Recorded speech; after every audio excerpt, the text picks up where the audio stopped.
My name's Daniel. I'm 44 years old, been married to the same woman, Rachel, for just over 15 years. We've got history. Real, lived-in history. The kind where you remember the first time she laughed at your stupid jokes, and how it made you feel like the funniest guy alive. The kind where you paint the nursery at 2 a.m. with one hand, and hold her hair back with the other when morning sickness hits like a freight train. We met young. I was 27, she was 26. She worked in HR back then, sharp, sarcastic, always a step ahead in conversation. Me, I was still cutting my teeth in software architecture, trying to keep my head above water while the tech world changed every 5 minutes. We built something together, something that used to feel unbreakable. Our life wasn't flashy, but it was ours. Saturday morning pancakes, road trips with the dog, late-night talks on the porch with bourbon and bare feet. And we loved each other. At least I did. Fully. Faithfully. But love doesn't always get a warning shot before the rot sets in. Over the past couple years, Rachel started shifting. At first, I chalked it up to stress. New leadership at her firm, bigger accounts, late nights. I tried to be supportive. Picked up the slack at home. Never complained when she had to cancel date night again because the team was in crunch mode. But the signs crept in like termites under the floorboards. Subtle at first, different perfume, more screen time, a new laugh that didn't quite belong to our shared history. She mentioned a colleague more and more. A guy named Darren. Confident, smooth-talking. Ran some kind of executive coaching for the women on her team, supposedly empowering stuff. I figured he was harmless. I figured wrong. One night, she came home late. I'd been waiting up, half watching some documentary, half rehearsing how to ask if something was wrong, without making it sound like an accusation. But she beat me to the punch. She didn't sit down, didn't take off her heels, or even her coat. She stood in the living room, arms crossed, eyes hard. From now on, she said, if you want intimacy, it's gonna cost you. I blinked. Thought I misheard. Maybe this was some kind of edgy joke? She continued, I'm done giving myself for free to someone who doesn't make me feel anything anymore. I've got goals, Daniel. You want intimacy? It's a transaction now. I laughed. Couldn't help it. A short, stunned bark of disbelief. But she didn't flinch. Didn't smile. She meant it. In the seconds that followed, my mind scrambled for footing. Shame and disbelief collided somewhere behind my eyes. Part of me wanted to scream. Another part wanted to cry. But what I actually felt, if I'm being honest, was clarity, cold and cutting. Not because I accepted her offer. Because I saw the end of something.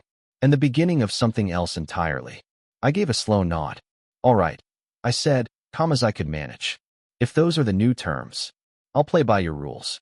She looked almost smug, like she'd won some kind of power struggle. But I was already calculating. Because here's the thing.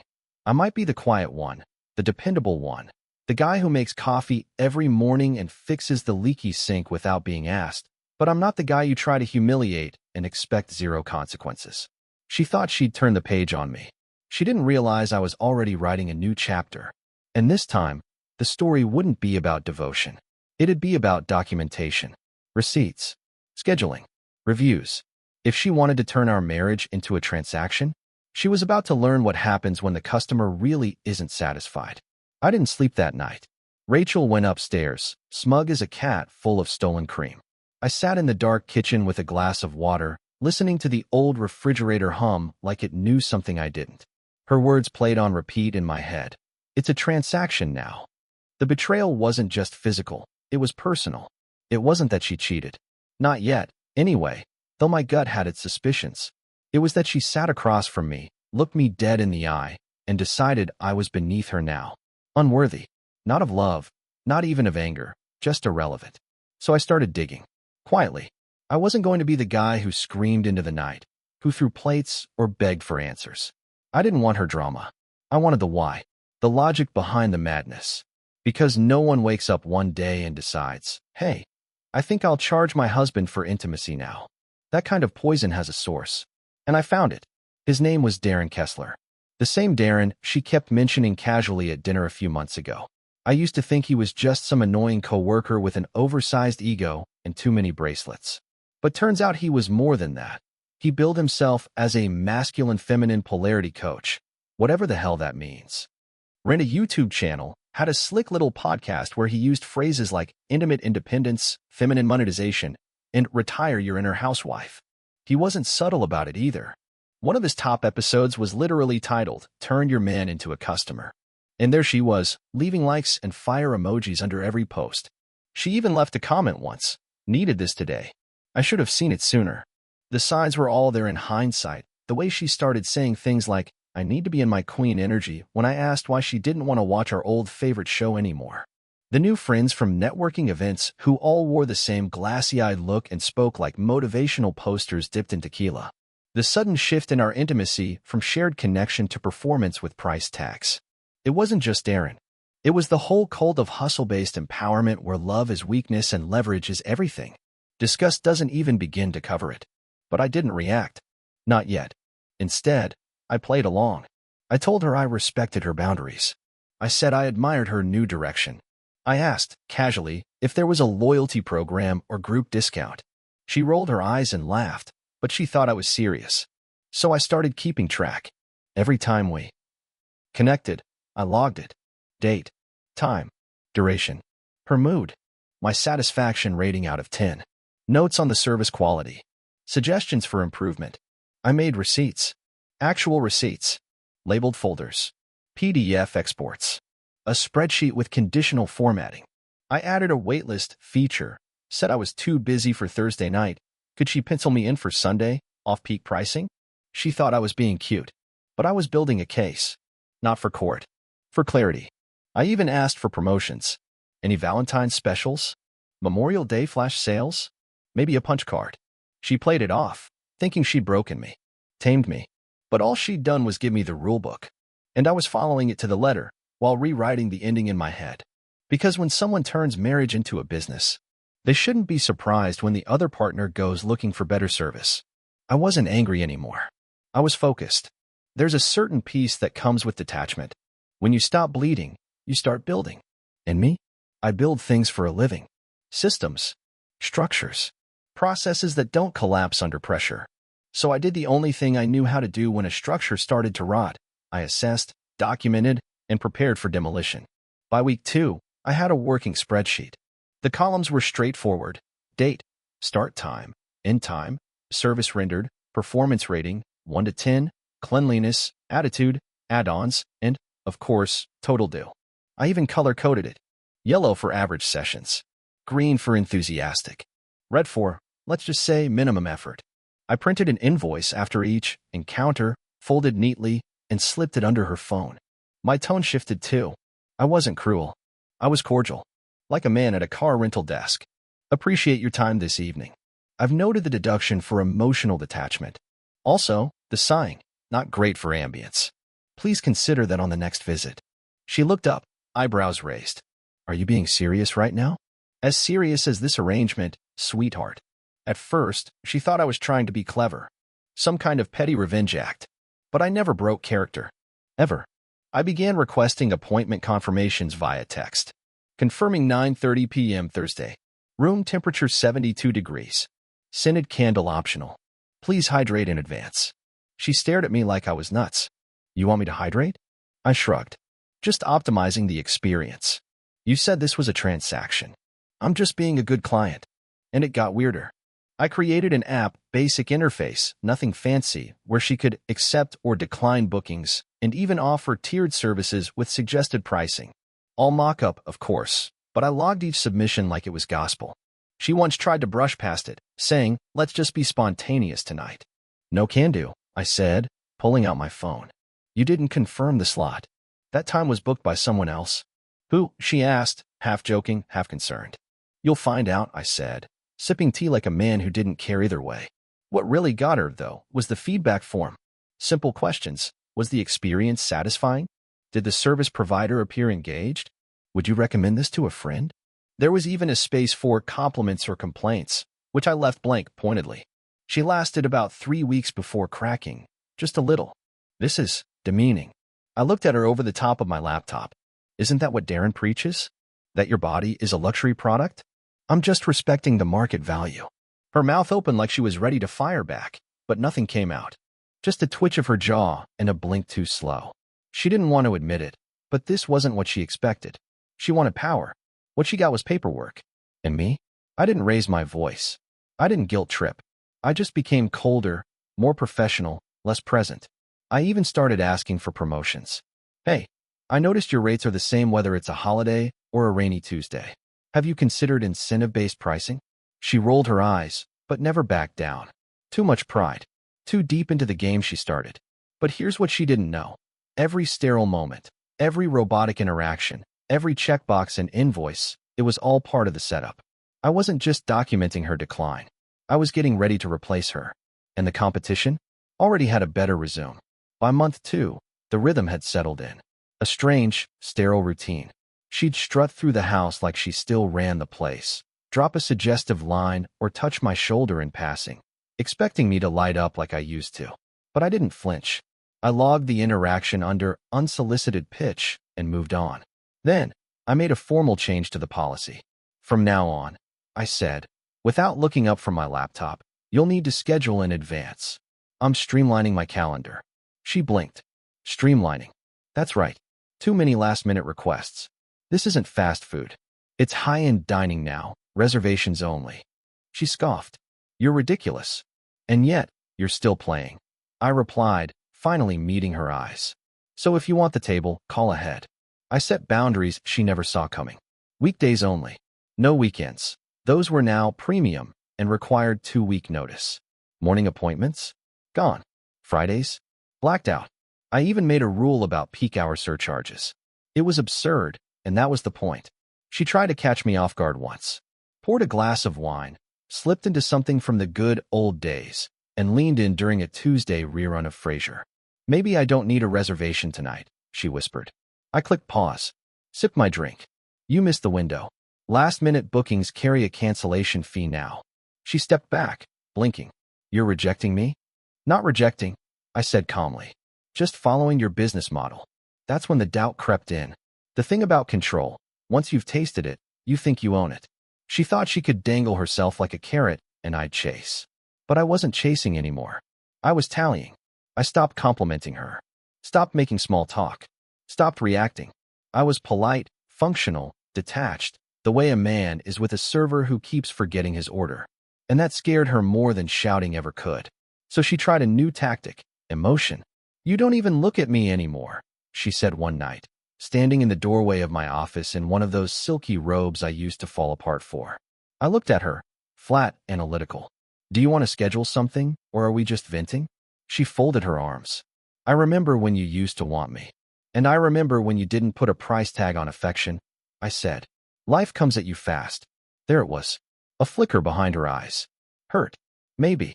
Or maybe just a recognition that she'd finally opened a door she couldn't close. Is this payback? She asked, stepping closer. Are you trying to humiliate me? No, I said quietly. This is humiliation. I'm just cataloging it. She turned, robes swishing, silence hanging between us like wet laundry. I didn't follow. I didn't care to, because she wasn't my priority anymore. I had already made space for someone new, someone smarter, someone who knew the value of a moment without putting it on a receipt. But that reveal was still a chapter away. For now, I let her stew in the cold professionalism she created. She wanted to be a service? Fine. But she was about to learn that in business, clients have options. She didn't know what hit her. Her first clue was a lipstick mark on my coffee mug, not hers. A shade too bold, too modern for her taste. She noticed it the next morning, staring at the rim like it had whispered something offensive. New mug, she asked, voice casual but brittle around the edges. I didn't look up from my phone. Nope. New visitor. She went quiet.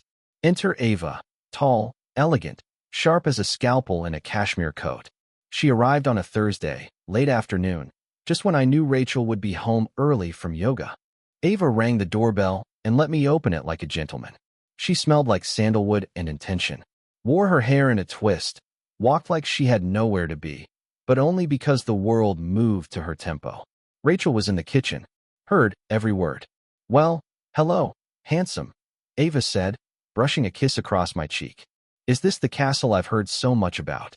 It's modest, I replied, but the company's improved recently. Ava laughed, a low, genuine laugh. It echoed through the hall like something the house hadn't heard in years. Rachel stepped out from around the corner.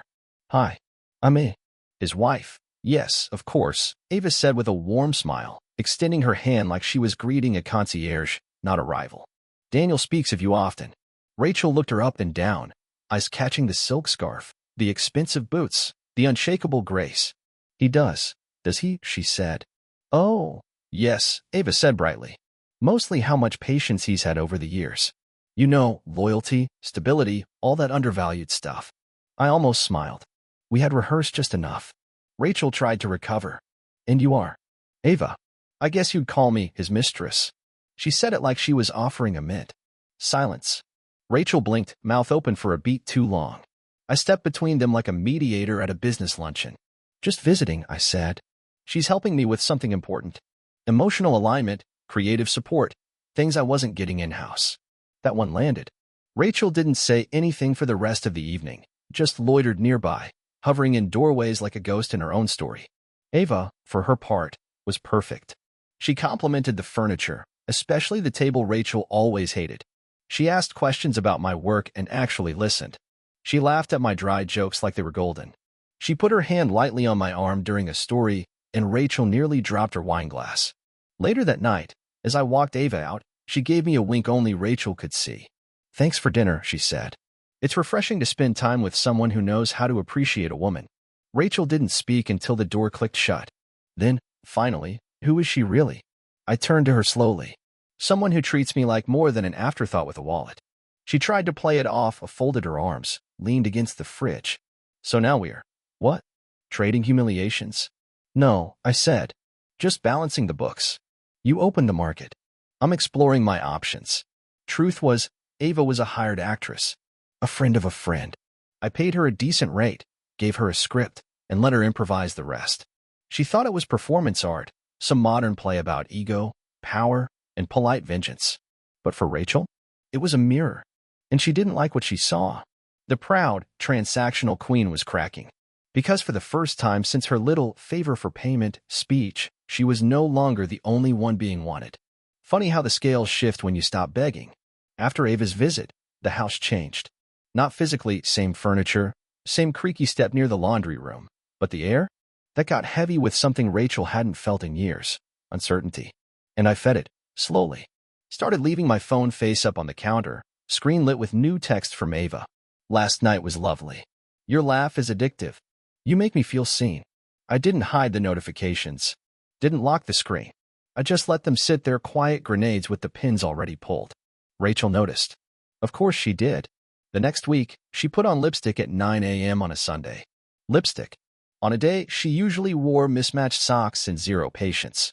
By Tuesday, she was working out again, tight yoga sets that seemed more about being seen than being healthy. She leaned across the kitchen counter like a stock photo model, voice soft, eyes wide. I was thinking, she said, twirling her wine glass. Maybe tonight could be off the books? I didn't even look up. Sorry. Ava's penciled in. Her smile twitched. Seriously. She confirmed the slot. You know the policy. And I kept it up. Time with Ava, long walks, candlelit takeout, even a fake bookstore date. I staged once just to have the receipt in my car. Rachel found it. She didn't say anything, but that night she showed up in heels and the same perfume she wore the first year we were married. She booked herself. 10 p.m. sharp. Room tidy. Mood lighting set. And for the first time in months, she tried. She really tried. She wanted to prove she was still the main act, not some understudy waiting in the wings. I won't deny it. She looked incredible. Played every angle like her pride was on the line. Because it was. Afterwards, breathless and flushed, she leaned in, smiling for the first time in what felt like forever. Be honest, she whispered. Better than Ava? I sat up, reached for my phone, and tapped the app. After a few seconds of consideration, I answered. 7.2 out of 10. Her smile collapsed. 7.2, she said, as if I'd kicked her poodle. Service was prompt, I said coolly. But enthusiasm felt strategic. And there was that eye roll midway through the compliment segment. You know I dock for sarcasm. She sat up, robe slipping off one shoulder, face flushed for a different reason now. You're a damn robot. No, I said, standing. I'm a client. You're the one who wanted to run a business. I'm just doing customer feedback. She didn't follow me that night. Just sat there, lips parted, eyes wet. Whether from fury or confusion, I couldn't tell. But I'll admit, something about the sight twisted a knife in me. This was a woman I used to adore. I knew that. But now I was watching her grasp at air she used to control. The rules she made were now a trap of her own design. And I didn't raise my voice. I didn't gloat. I just kept lowering her scores. Every time she tried harder, I got colder. Every time she offered more, I asked for less. Because the moment she turned love into currency, she stopped being priceless. And in this new economy, her stock was falling. It happened in the kitchen. Fitting, really, the same room where she first dropped the transactional bomb on me months ago. Back then, she was the one holding the remote, the tempo, the terms. But not now. Now, she looked nervous. The sun was barely up. I was sipping black coffee and reviewing notes for a meeting. She walked in wearing a silk robe that used to mean something, hair tousled just enough to look effortless. Too bad I knew better now. It was strategy, not spontaneity. Who is she really? She asked, arms folded, voice sharp. I didn't look up. She has a name. Ava. You know what I mean. Do I? I finally glanced up. Because I thought we were both free agents now, exploring options. You did say intimacy had a market value. She stared at me, eyes narrowing. Don't be a smartass. I'm not, I said, setting down my cup. Just a satisfied customer expanding his portfolio. You're seeing her. I see many people, I said calmly. Vendors. Providers. You never specified exclusivity. Her face darkened. So you're cheating now? Oh, don't do that, I said, finally letting a sliver of something sharper show. You took monogamy off the table the moment you made intimacy a service. And now you're upset I left a bad Yelp review and found better customer support. She took a step closer. I was angry. I said something stupid. But this is petty. This is cruel. No, I said, voice steady. This is strategic. She swallowed. Okay, fine. You win. You want me to stop calling it transactional? Fine. No more receipts. No more charges. I'll make an effort. Like before. I smiled, thin, clinical. So you're offering to renegotiate the terms? I asked. That's interesting. Unfortunately, rates have gone up. Loyalty discounts expired last month. Her eyes widened. You're joking. I opened my phone and tapped the app, still fully functional, still a source of exquisite psychological warfare. I flipped it around and showed her the new pricing matrix. Peak hours, plus $100. Emotionally engaged sessions, plus $150. Weekend bookings, invitation only. Genuine compliments, charge per use. You're insane, she whispered. No, I replied, slipping the phone back into my pocket. I'm finally playing your game well. She didn't say anything for a moment. Just stood there, robe clutched tighter like it could hide the unraveling. You loved me once, she said, voice quiet. I know you did. I did, I admitted. But the woman I loved didn't treat intimacy like a contract and affection like a coupon code. I made a mistake, she said, finally softening. A real one. But you're not innocent here either. No, I said, stepping past her. I'm not. I'm just better at this game than you thought I'd be. She didn't follow. Not that time. I went upstairs, left her standing in the kitchen with a silence she used to own.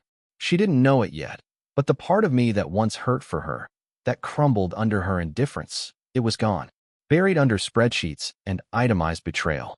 She thought guilt would bring me back, but guilt only works on people still hoping for redemption, and I had already made my purchase elsewhere. It was a Thursday night when the dam finally broke. She came into the living room slowly. No perfume, no costume, no pretense. Just Rachel, the woman I used to know, maybe still buried somewhere beneath the ambition and Darren's manipulations. Her eyes were glassy, her shoulders slumped like she'd finally laid down the crown she never deserved to wear. I messed up, she said softly. I didn't look up from my book right away. Just let the silence chew at her a little. When I finally raised my eyes, she looked smaller than I remembered, like the arrogance had drained out, and all that was left was the ghost of someone who'd bet the house and lost. Go on, I said. She swallowed. I got caught up. That guy, Darren, he made it all sound empowering. Like it was my turn to take control, to stop being taken for granted. I nodded. And turning your marriage into an escort menu was the solution? She didn't answer, just sat on the edge of the couch like it might reject her. I thought, maybe if you had to chase me again, you'd remember what I was worth. That line nearly made me laugh. The irony, rich enough to buy stock in. I never forgot, I said calmly. You just decided to put a price tag on it. She sniffled, wiping at her face. I want to stop. No more apps, no more rules. No more Ava. Just us. Like before. I set my book down. All right, I said. One more session. She blinked. What? One last night, I said. No money, no contracts. Just effort. But it better be good. Because I've already seen what else is out there. She nodded quickly. Desperate. That night, she gave it everything she had, more than she ever did during the business phase. Laughed at my jokes again. Brought out that old playlist from our early years. Cooked my favorite dinner. Even wore that dress from our 10th anniversary, the one she used to claim was too sentimental. She poured wine with shaking hands and tried not to look like she was waiting for a verdict. After dinner, I kissed her forehead, stood up, and said, All right. Let's talk. She followed me into the den, nervous. I sat down across from her, took out a small envelope, and placed it on the coffee table. What's this? She asked. Documentation, I said. Printed log. All the sessions. Ratings. Notes. Timestamps. I wanted you to see what your model really produced. She hesitated, fingers brushing the envelope but not opening it. And Ava? She asked. I smiled. Not an actress. Not a game. She's real. Her face twisted. You said she was hired. No, you assumed that. I just didn't correct you. She stood up, backing away slightly. You've been with her this whole time? Not at first, I said. But eventually, yes. And she didn't charge me a cent. She just liked the man I became once I stopped begging someone to love me. You planned this, she whispered. I nodded. The moment you said, it's transactional now, I started building the exit. She covered her mouth, shaking her head. This is cruel. No, I said, standing. This is clarity. You turned love into a ledger. I just balanced it. She didn't cry. Not yet. But I could see the tremble in her fingers. The understanding settling in like dust on a grave. You said one more night, she muttered. And it was good. It was, I said, grabbing my coat. But it was a closing ceremony. You danced at your own funeral, Rachel. I walked out with my head high, heart steady. No rage. No triumph. Just a man done being someone's footnote. And as I got into my car, Ava smiled from the passenger seat, leaned over, and kissed me like no one ever had to pay for it. I gave it a week. Not out of mercy, just logistics. Transferring titles takes time. So does closing joint accounts, removing access, rerouting everything she'd gotten too comfortable treating as hers by default. While she sulked around the house in stunned silence, I was on calls with attorneys, financial advisors, and one very amused real estate agent. On Monday morning, I left a folder on the kitchen table. Not hidden. Front and center, right where she used to leave her special requests, and sticky notes marked milk, eggs, respect. This one was labeled simply, Final Invoice. Inside, a neat breakdown. Mortgage transfer agreement, signed. Utilities and subscriptions, now in her name. Car lease, terminated. She could walk or ride Darren's confidence. Credit card, canceled. Emotional damages, non-negotiable 1 page, typed.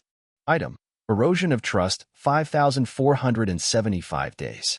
Item, public humiliation by implication. Item, time spent second-guessing my own worth. Item, sleep lost over a woman too proud to say, I'm sorry. Balance due, already collected, in dignity. And at the bottom, paid in full. Keep the house. I've already built a better one in my mind. She found it around noon. I was upstairs packing the last of my things. Nothing dramatic, a couple of framed photos, a few tools, my watch box, and the old hoodie she used to steal on cold nights before she decided she was above both warmth and sentiment. She stormed in. You smug bastard, she hissed. You really think you've won something? I zipped my bag slowly, turned to face her. No, I said. I earned something. There's a difference. Her face was red, twisted with something between fury and embarrassment. She wasn't used to being the one left behind, especially not by someone who wasn't supposed to have the spine for it. You think she actually loves you? She spat. That little Ava project? You're a rebound. I smiled. Maybe. But at least she doesn't charge me per compliment. That one landed like a slap. She tried again. You're pathetic. Walking away like this doesn't make you strong. Sure it does, I said, lifting the bag over my shoulder. Strength is knowing when something's dead and walking away before it starts to rot you too. You're going to regret this. I stopped at the door. No, I said quietly. I regretted staying long after the receipts started piling up. Then I opened the door, stepped into the morning air, and let it hit me like a baptism. She didn't follow. She just stood there in the hallway of a house she now owned completely, walls echoing with silence, dead, and the weight of her own design. I walked to my car, unlocked the door, and slid in. Ava sat in the passenger seat, legs crossed, watching me with that calm gaze I'd come to value more than 1,000 apologies. "Ready?" she asked. "Always," I said, starting the engine. I didn't check the rearview mirror. She was behind me, where she belonged. Viewers, this is the end of the story. We would be very grateful for your likes, comments, subscriptions, and sharing of our stories. See you next time.